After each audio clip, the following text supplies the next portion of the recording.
Welcome to Kidswear Therapy Podcast, brought to you by Pirouette Media.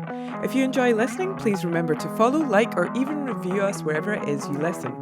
Kidswear Therapy is a safe space to discuss the ups and the downs, the positives and the irritations of the kidswear industry. So join Linda and myself and our wonderful guests on Kidswear Therapy. All right, today we have a guest, don't we, Linda? We do indeed. So, welcome Lorna Murray. It's so nice to see you. Well, so nice to speak to you and see you because we can see you. Oh, hello from Australia, Katie and Linda. So nice to meet you both. We discovered your beautiful hats back in 2019 at Pitti Bimbo. So, so much has happened since then.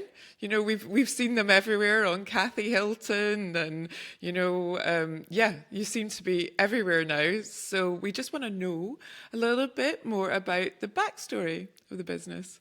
Oh, thank you. I'd love to share. So the brand began, I would say, 10 years before I took it to market. So I would spend a lot of time in India traveling and working with artisans and also throughout Indonesia. So I've got a history in design and art. So I would spend my holidays traveling, and I was fortunate enough to receive a grant by the West Australian government some years ago. We're probably talking about nearly 20 years ago, and I spent time there with weavers and dyers and makers.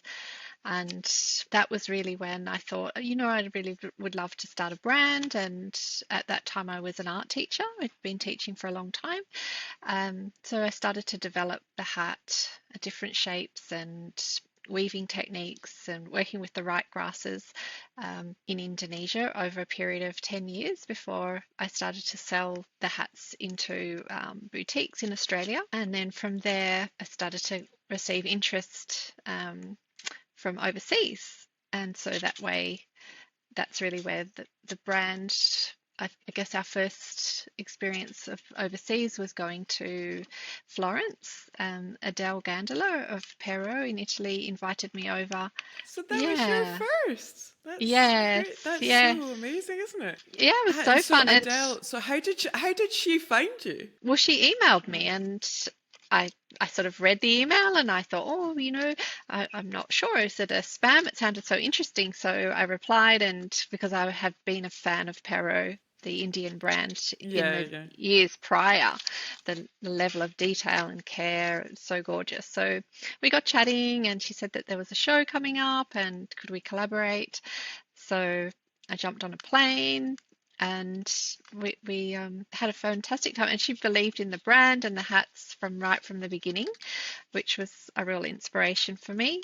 And then from there, she's got such a creative eye, doesn't she, Linda? She's she when she sees, because she was similar with Pero, she saw the young designer as well. Or my understanding of it was that she had, seen this young designer in some of her work, and she went out to India and was like, this is brilliant, and like wanted to kind of bring it over, didn't she, to Europe? And she's got a great wardrobe herself. Oh yes, she does. Yeah, she definitely does. Absolutely. And the way she decorates the spaces with the dolls and all of the found objects, it's so enchanting. Did you ever go to her house? Because apparently her house is amazing. Oh. Yeah, apparently it's like Petra told us it's got like giant big, she did a shoot in it, the one, Linda, that's all Agnes, who's the fashionista? The New York fashionista, the elderly fashionista with the glasses. Oh, yes, Iris. Iris. Yes, Iris. Yeah. Guys, okay, so we have to disclose that it's 8 o'clock in the morning here and it's 5 o'clock in Sydney. But she did a shoot there, and we have to flash it up. And she did a shoot there she's got like amazing style. So obviously she was instrumental in kind of kicking everything off. Oh yes, internationally, absolutely. And it was wonderful how many stores and other brands took an interest in what we were doing. And from there, it really flourished into beautiful collaborations throughout Asia, Korea, Japan. They were our first markets to take off, and really in that children's space particularly.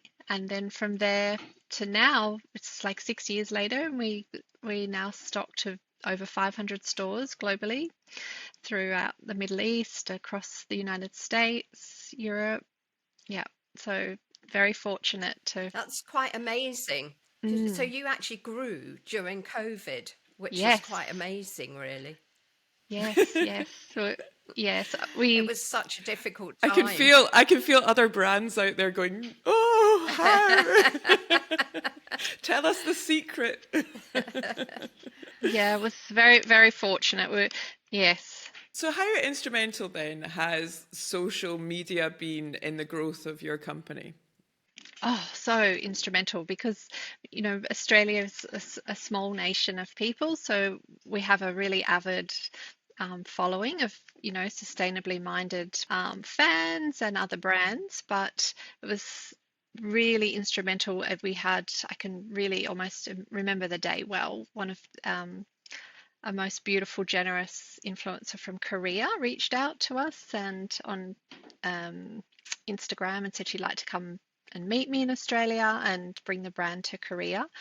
Her name's Nancy Rella, and she had seen the images from the Pero, the Pitti Bimbo show in Florence, and that's where she had discovered. So then she came out and then she met with me and she bought all of the stock that we had, every piece. We didn't have a lot of stock on hand at that time, but she bought every piece that she could, and we kept making for her, and from there it grew. Gosh, that's fascinating, isn't it? From like one bit of exposure like that, Yeah, that so yeah. much can flourish, you know? It's amazing. Your product was amazing, though. Yeah. I mean, those hats really stood out. There was nothing else like it at the exhibition. Oh, Yeah, I thank you. think with the hats as well.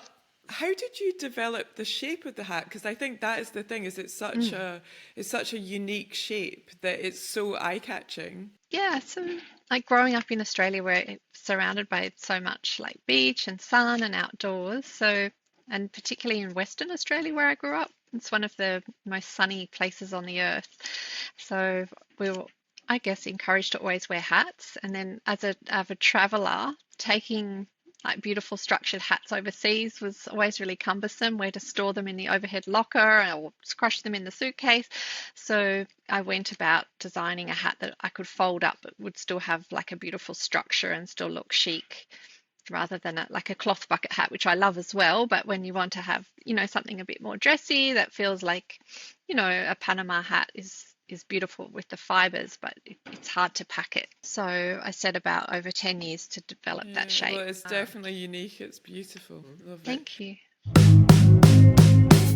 I guess I just want to know a little bit more about how you kind of have expanded over the years from that initial kind of organic growth where everybody's seen it and like your influencers have, then gone into taking you into Korea and everything.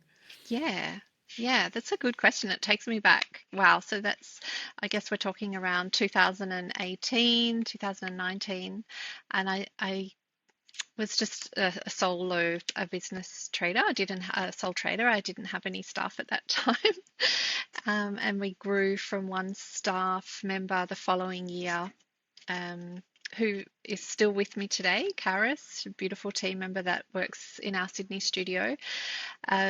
We've now got 17 staff in Sydney and about 60 in Indonesia, and we communicate every day, all day, every day.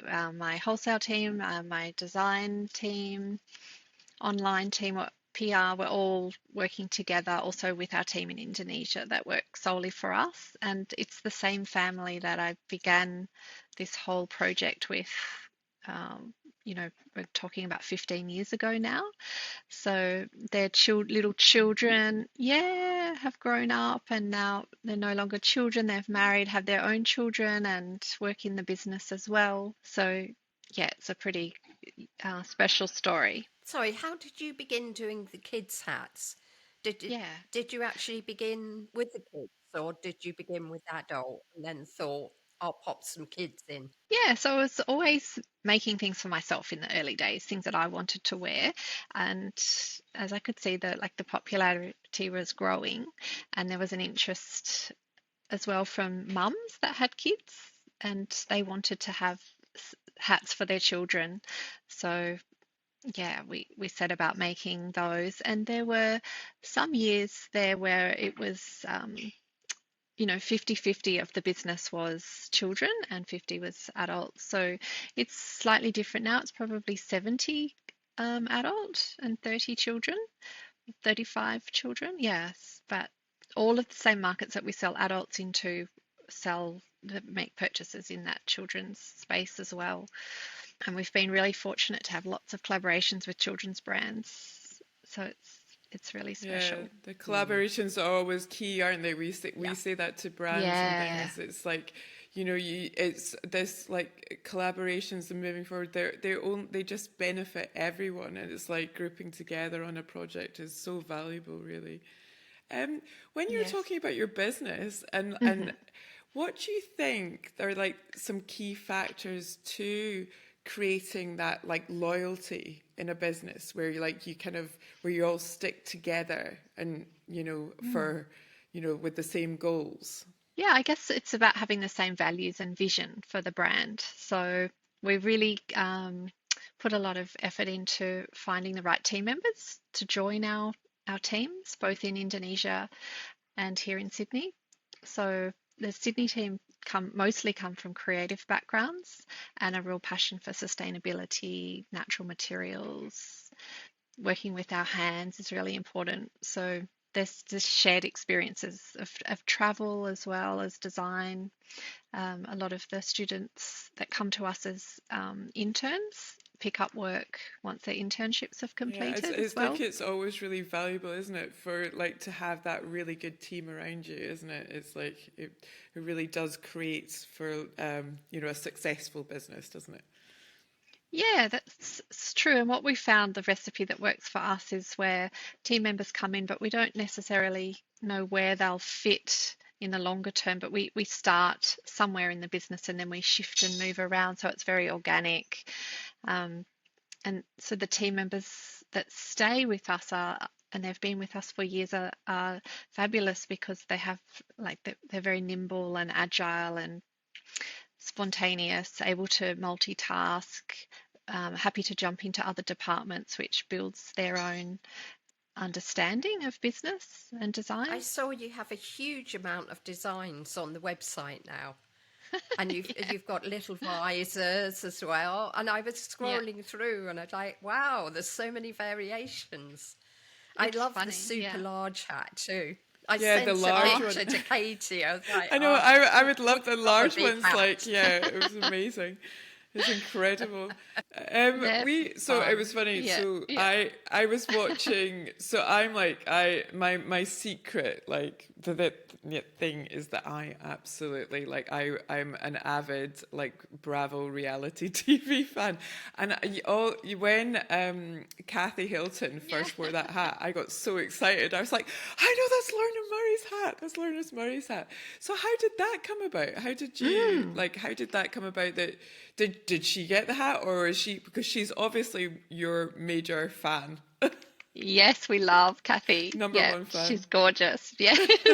Yeah.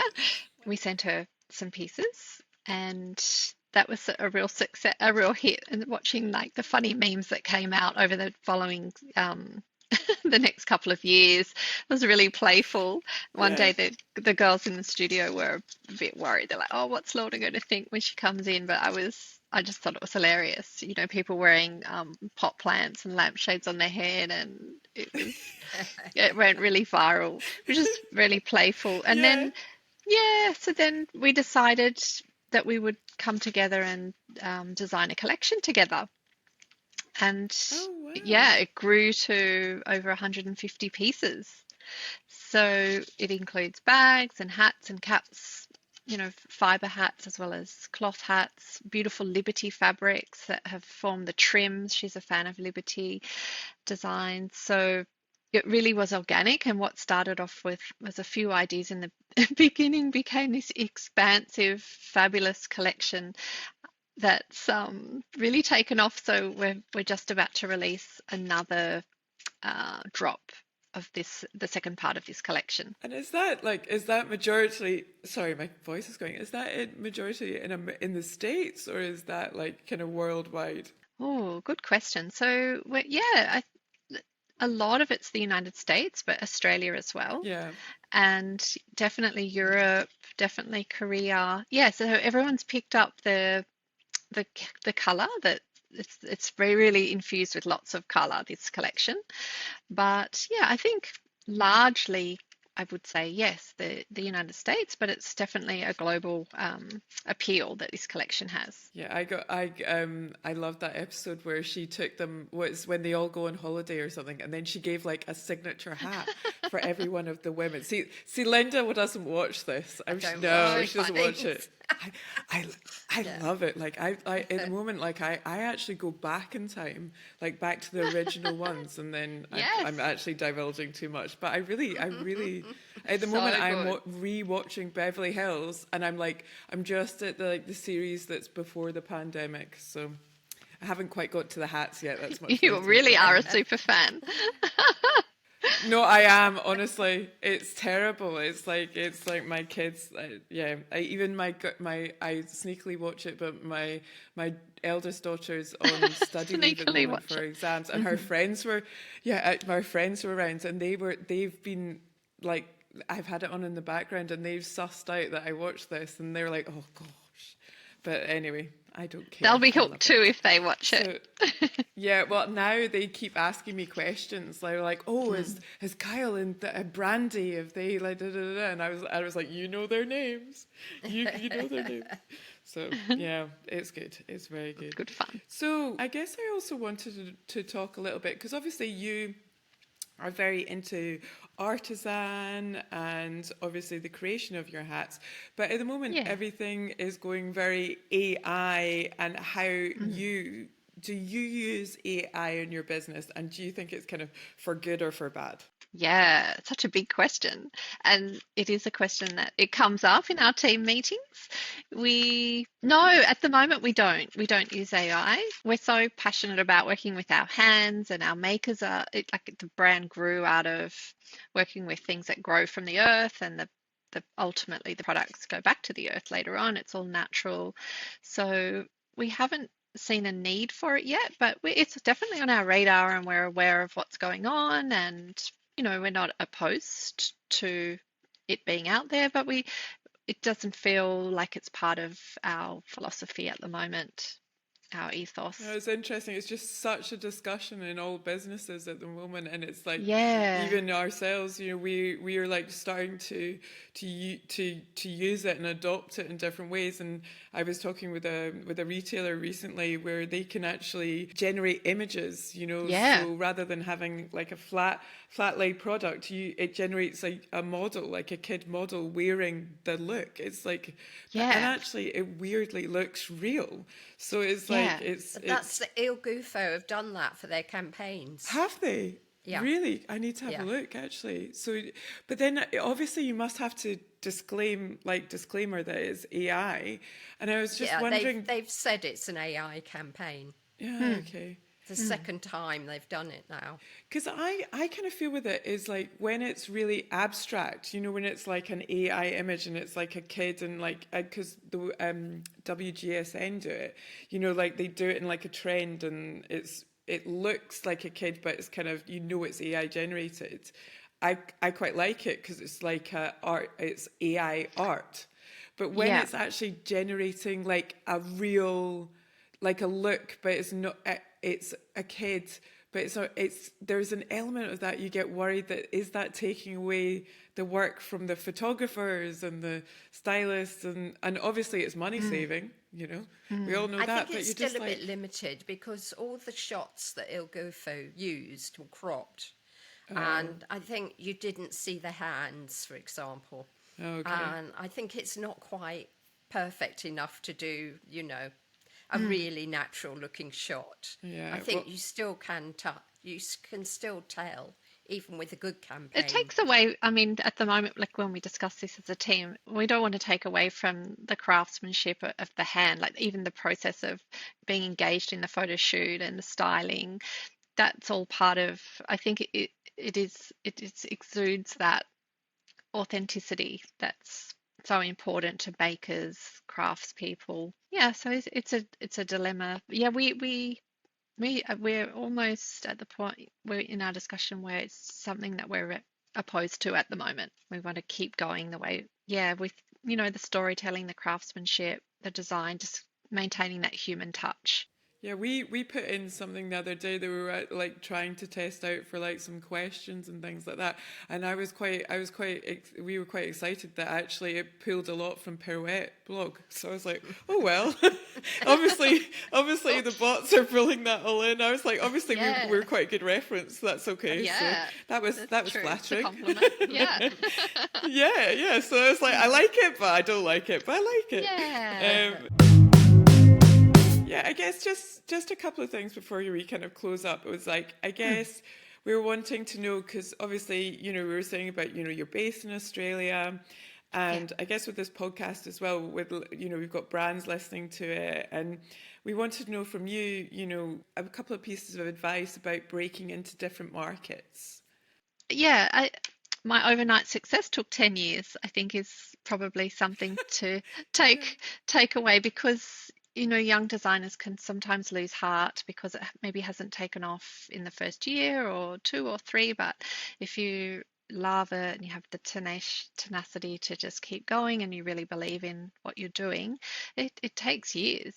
Like, I come from a creative background rather than a business background, so I've learned everything on the go organically. So it's grown from, just making sales and then reinvesting that money back into more stock or getting additional computers for staff. Like, it was literally working from the back of my house when I started. So very, cottage industry, and then growing from there. Let's get premises, let's get staff, and then in terms of reaching out to global audiences, it has come organically. Like, we've found that the whole Instagram has been amazing for us, and then waiting just for distributors to reach out to us, and agents, stores reaching out to us, so it's just growing organically. I guess I was going to say, as well as your product, you've stayed really true to brand. It feels like sometimes you can look over your shoulder all the time and you can say, oh well, this business is doing this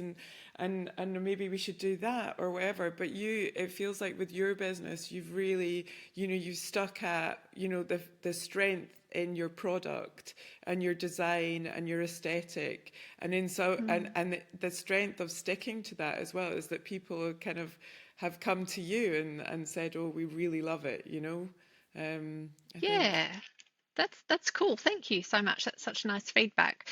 I guess prior to having the business, I was making art, and so that was really, what fueled me, and so it's design and making. So yeah, it's very fortunate that I created a product that lots of audiences have enjoyed, and then that inspires us to keep going and to keep innovating new shapes, and yeah, to keep telling the brand story and let it unfold. Brilliant. So what is the future at the moment for the brand? Yeah. What's in the pipeline? Anything you can tell us?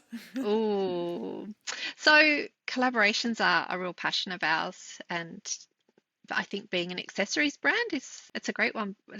We see beautiful brands from all over the world come, and work with us on small collections. So from beautiful children's wear brands where we're designing 2 or 3 hats to go with their collection, right through to a 10, 12 piece, then through to like the Cathy Hilton, it's well over 100 pieces. So collaborations, definitely, we have a lot of collaborations coming that we're working on at the moment, and that expands across belts and hats, bags of all shapes. We're even working with beautiful resorts internationally to work on curated collections just for their exclusive. Sandy Lane one. Yeah. Sandy Lane Barbados one.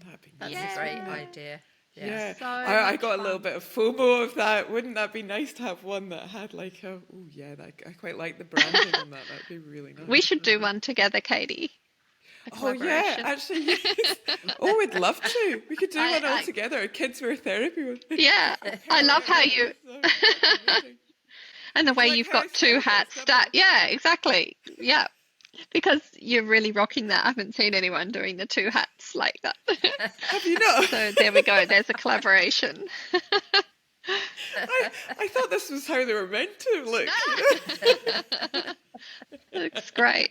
I guess can we just close out with a couple of questions because it was Yeah. Kidswear therapy. It's about your own childhood. So I mean, Linda, do you have one you can ask her about the? Well, but did you make things? You said you were very interested in art and everything. Were you making things when you were a child? Did you make your own hats, for example? Or Yeah.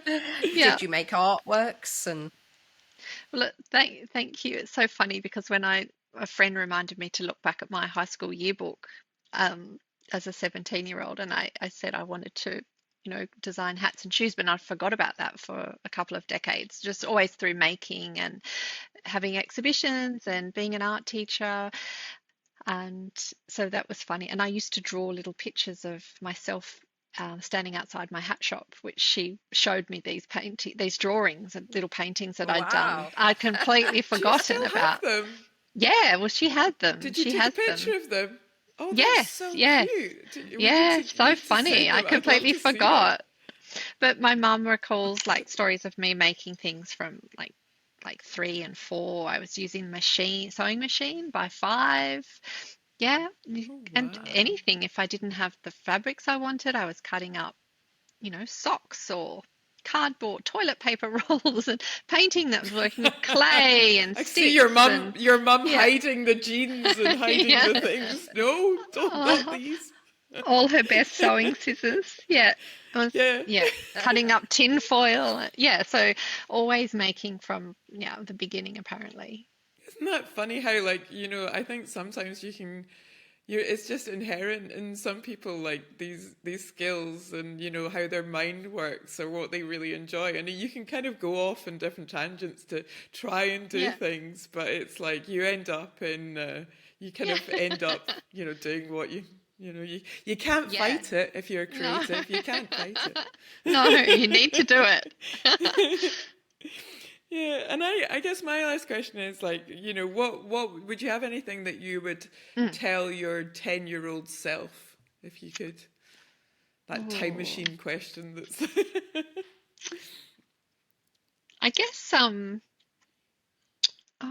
just to believe in yourself and it sounds really cheesy and corny, but maybe when you're young like that, maybe it's not always really obvious, but like just to keep being really curious and to I used to always collect things, feathers and sticks and grasses, and I think I've thrown a lot of those away. I still have some of it, but I think that would make an amazing library if we, you know, collected these things and kept them. The socks that we used to stitch back into, or cutting up curtains, making collages would be incredible to go and, put them in a little time capsule and see them now. But yeah, just keep being yourself and stay kind and curious and just believe in what you're doing. Well, it seems like it's worked very well for you, and we've all, we've loved your hats. It was funny, I put out something on social media yesterday, and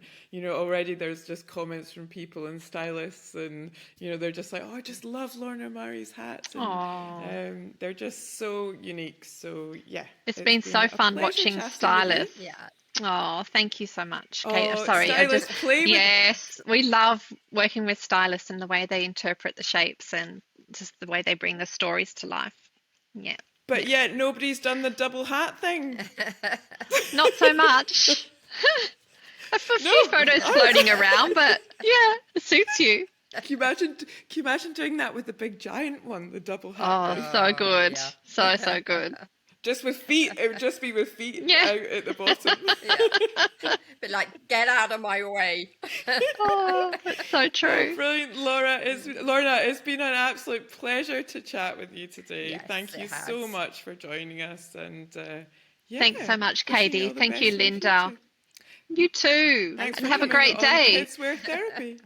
You do. Thanks so Yeah, much you for thinking do. of us. Thank you. Well, that was lovely speaking with Lorna, wasn't it? It was, yeah. Very interesting. Halfway round the world. Yeah, I know it was an early start for us. Oh, But I yeah. guess what was really interesting was to, obviously, we met her at Petit Bimbo, and how intrinsic that, Adele reaching out to her, DMing her, and how much social media and these DMs, like people seeing her hats on the runway, have kind of created these collaborations. And how much people have kind of seen her, like-minded people Yeah. have seen her hats Picked and up on it. everything, and it's kind of grown that way, which I has think been the key is starting with a really good product. yeah. Because she bought those hats and they stood out, and everybody was like, "Wow, have you seen those hats?" So I think that was the initial key thing. But then, like you said, the spread of social media was phenomenal after the Petit Bimbo appearance. So Yeah, and yeah. even when it goes down to when she was talking about, when the hat was on the Housewives on Cathy Hilton, and then it goes into that popular culture where, there's memes and, doing the plant pot on the head, having that, it's having that comedy and not being offended by that and realizing that just makes it even more popular, Well, she went. It must have been viral. Yeah, no ego at all. No, She's no, lovely. Yeah. lovely Lorna. Anyway, But a nice little setup she's got there in Australia as well. To have a team that's been with you for 10 years, 15 years even. I mean, that's the dream, isn't it? yeah, it is, and it's interesting with that is like if you, obviously with good communication and with everybody feeling like they're invested in a business, it can obviously grow, and also an openness. It's like she's obviously open to conversations with people. And obviously, having, met her, having kind of been in contact with her all those years ago, very open to do the podcast, and it's been lovely. It's been a good one. Yes. So next up is a little bit of a bite-sized pod, isn't it? About It you is. out and about in London doing your thing, Linda. Being so glamorous. All right, bye. Bye.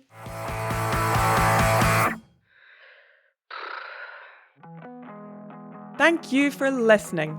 Remember, you can continue the conversation in the Pirouette Directory forums at pirouettedirectory.com.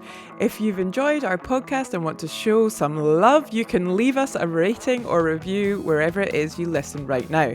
Kidswear Therapy is a Pirouette Media production.